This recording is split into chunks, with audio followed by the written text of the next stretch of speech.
যে বিষয়ে বসেছিলাম তখন অসভ্যতা করেছে তৃণমূলের একটা বাহিনী। আমি যা শুনেছি আমি কোনো গুরুত্বই দিচ্ছি না। গুরুত্ব দেওয়ার মতো কোনো কারণ ঘটেছে বলেই মনে হয় না। পার্টি অফিসে মিটিংয়ের পর নিশ্চয়ই সবাই জানেন আমি এই দিন মিটিংয়ে থাকি। অভ্যাসবশত আমি লাইব্রেরিতে পড়াশোনা করি এবং ওখানে আমাদের কর্মীদের সঙ্গে কথা বলি। তখন একজন এসে বললো যে কয়েকজন বাইরের থেকে এসে কিছু নাকি হইচই করছে। তো আমি তো টেরও পাচ্ছি না, তো লাইব্রেরিতেই আছি। কি ব্যাপার? তারপর শোনা গেল যে তারা হইচই করে পার্টি অফিসে ঢুকু ভাব করেছে, আমাদের কমরেডরা আটকে দিয়েছে, ওরা তালা মেরে দিয়েছে।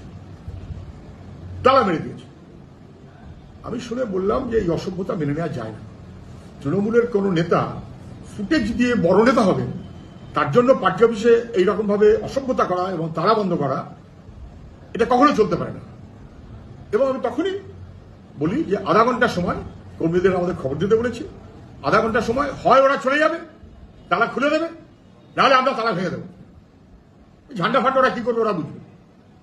তারপরে আপনারা চলে এসেছেন। আমি আধা ঘন্টা ওই রকমই হয়তো 30-35 পরে আমি মিটিং ফিটিং করে যখন নামলাম, কেউ নেই।